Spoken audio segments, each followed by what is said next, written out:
Happy Friday, everyone, and welcome back to another episode of NHLN Opinion Plus, a weekly series airing every Friday. This is a space for our opinions where we talk about current events and questions that Latino community is curious about.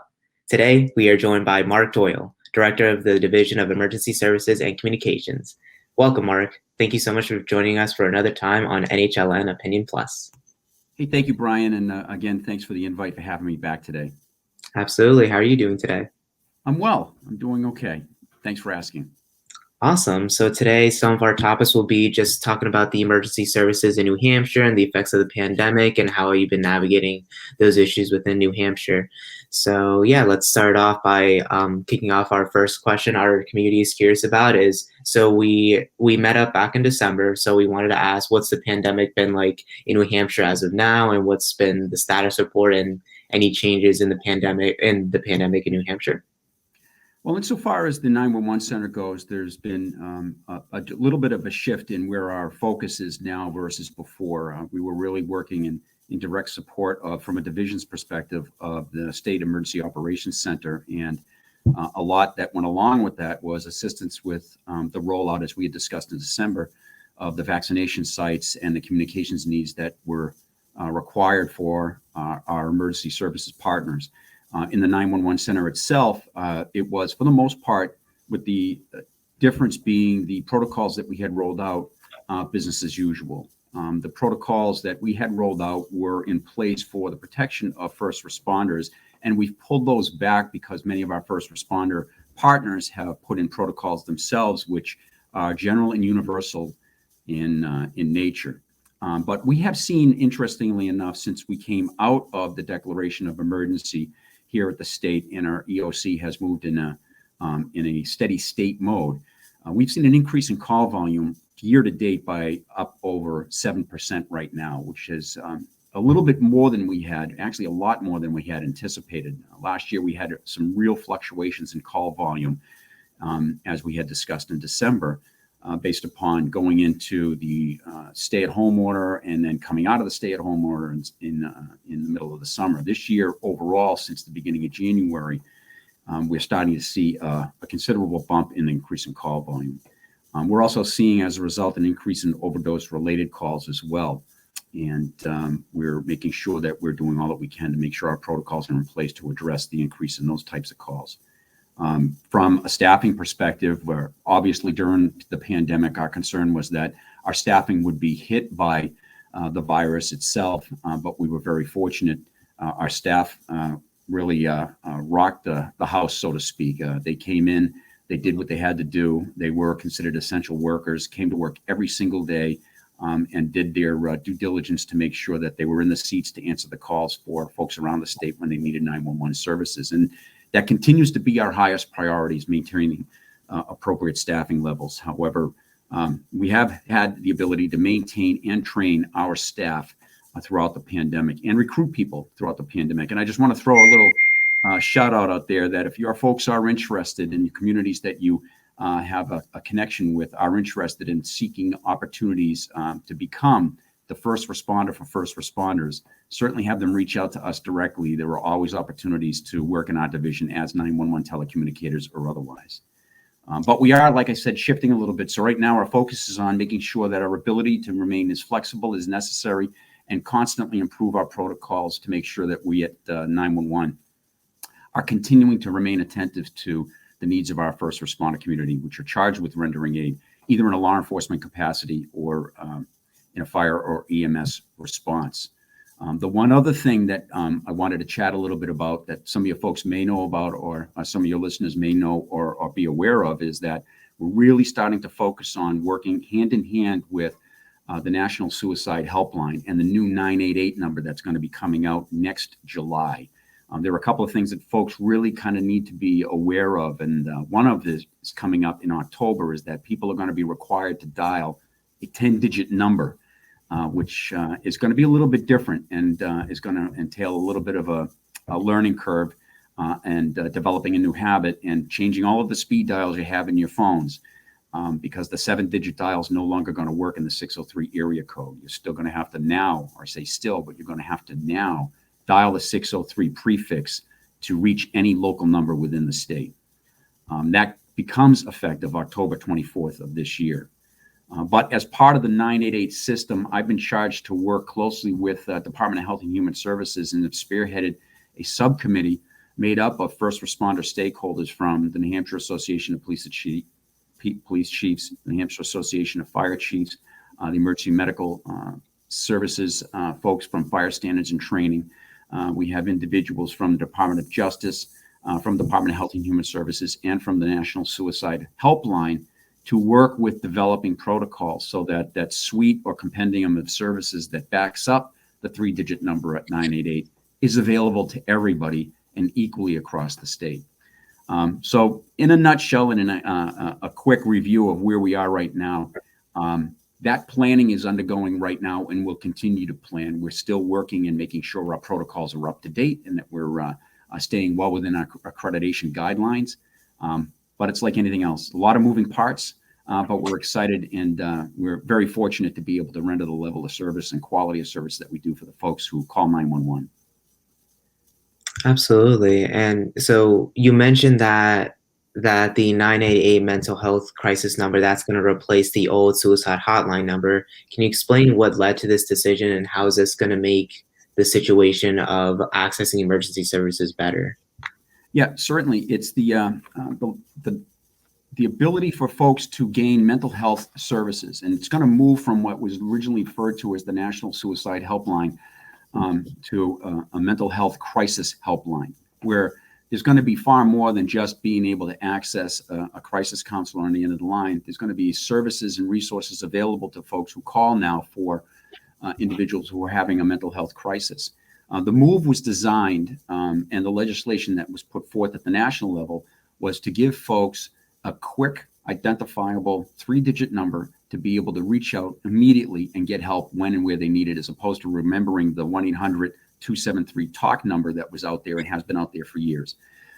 The belief is, and I think I know I agree, and I think most people agree, is when you're in a crisis, you don't want to have to try to research what number you're going to access to get help, right? It's like 911. You know, you dial 911, you're going to get emergency services response. Now, when you dial 988, you're going to get a mental health crisis response. So there's going to be a change in the model as well that goes along with how we go ahead and obtain those services for people who reach out to either 911 and need them, or reach out to 988 and have the ability to access them. Very, very interesting. So you mentioned that dialing 911 is different from dialing 988. 988 is more specific towards a mental health crisis. 911 is more with like general emergency services. Can you explain more on just the access of emergency services within New Hampshire? Since with the research that I've done, it looks a little bit differently in New Hampshire compared to the rest of the country. So can you? Yeah, that's a great question, Brian, because a lot of folks think, and it's by virtue of what they see, I think, on television. And in many parts of the country, that's the way that the system exists, is when you dial 911, you're going to get connected with your local law enforcement, police response, or a fire emergency services response. But that's not necessarily the case in New Hampshire. As a matter of fact, when you dial 911 in New Hampshire, you're going to get the New Hampshire PSAP, and that PSAP is located in 2 locations, one in Concord, one in Laconia. The 911 calls come into the PSAP. Our telecommunicators triage that call, determine the location of the call and the caller, and then make a determination as to what the nature of the emergency services are that individual needs based upon the call and the questions that are asked. And then that call is transferred to that local communications center, so that whether it's a police response or whether it's an EMS response, those persons that call 911 can get the help that they need when and where they need it. So it's a step that they go through to get to the local police department and the fire department. The one thing that we do, which is not necessarily common across the country, is we do what's called an emergency medical dispatch as well. We'll keep individuals on the phone and transfer the call over once we make a determination as to what the nature of the medical emergency is, by virtue of what the telecommunicator asks that person. And we have a very strict guideline and protocol that we have in place pursuant to our accreditation standards that we follow, so that people on scene can render appropriate patient care at the time that they make the phone call for an individual who needs it right away. And that's another question that comes up periodically is, why are there so many questions that are involved? It's because we want to make sure that we're going to render the appropriate patient care to individuals who are on scene with a patient before the arrival of first responders. So that might be a little bit different in some parts of the country as well. But we're very fortunate to be able to have a rock solid system in place, one that, as I had stated, we are very attentive to when it comes to the protocols that we have to make sure that we're adherent to, and that we're very proud of the level of quality of service that we provide by virtue of the quality assurance program that we have as well, that we've got, so that we can review calls to make sure that our telecommunicators are doing the right thing at the right time for the people that they're serving. Absolutely, that's all very interesting. So it sounds like, it's an alternative system, but it sounds very efficient. So with that, from the other research that I've done, it's also mentioned that you folks use a language line interpreting methodology for emergency services. Can you explain? We do. Our language line is a private company that we contract with that provides interpretive services for a number of languages, up to, and I believe they advertise upwards of well over 150 languages and dialects that they provide services for. And it's actually it's a very seamless and efficient system. If somebody calls and our telecommunicator doesn't immediately recognize what the language is that the person on the phone is speaking, they can connect with the language line and actually transfer that person over. The language line has the ability to make a quick determination as to what the language and or dialect is, and then get in touch with an interpreter that they have on staff to be able to provide the interpretive services. For example, our most common one year to date this year has been Spanish. We've had just over 900 calls that have come into our PSAP for people that are speaking Spanish and require an interpretive service. And then there are a number of other languages that are right up there as well, including the next common one that we get a request for is Swahili, and then Mandarin. And then there are a number of other interesting ones as well, but they range from the more common ones, like I said, Spanish to Kinyarwanda and Sudanese. So there are a number of different ones that are out there, but we all have the ability, and I say we, the telecommunicators, all have the ability to reach out when a call comes in very short order to get people the interpretive language line services that they need.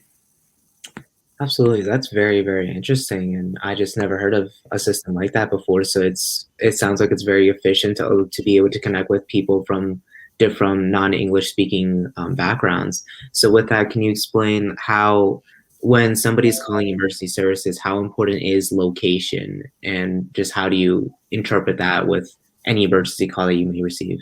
That's actually a great question, because a lot of folks have, I think, some misunderstanding about how we are able to identify where that call is originating from. And we do our best to make sure that we just reinforce that when we're on the call with an individual. So when a person calls 911, one of the very first questions our telecommunicator is asking is a verification of the address that they're presented with on the telecommunicator screen. And the address information is either given to us by the landline company, Consolidated Communications, because of the database that they created with fixed phones. Those could be pay phones or phones that are in people's homes, not voice over IP phones like Basic Talk or Vonage. Those are a little bit different. But the calls that we get in from a wireless carrier, for example, will come in one of two different ways. It'll either come in with the location information of the cell tower that the tower is communicating to us from, and that gives us an address of the cell tower, or in many respects, we get what's called a phase 2 location, and that's a location directly either off of the person's cell phone, or it's done through a triangulation of the towers that they're hitting and the panels on the towers. That gives us a very accurate location. But we don't leave it up to the technology to tell us in every case where they are. That's why we always try to ask that person on the phone where they're actually located, so we can verify that with the information that we're being presented with on the screen. Absolutely, that's all very interesting. And yeah, Director Doyle, I would like to ask, like, last question, what are some resources that you would like to reference to our audience before we close out? Yeah, certainly. We did talk a little bit about the language line. Texting to 911 has been in effect since January of 2015. So folks who don't feel comfortable calling, or if you can't call, text us. And all they have to do is text and send it to 911. It's that simple. The new text system that we have rolling out in the fall is going to include a language interpretive service at some point in time as well. We're actually exploring that option in addition to that.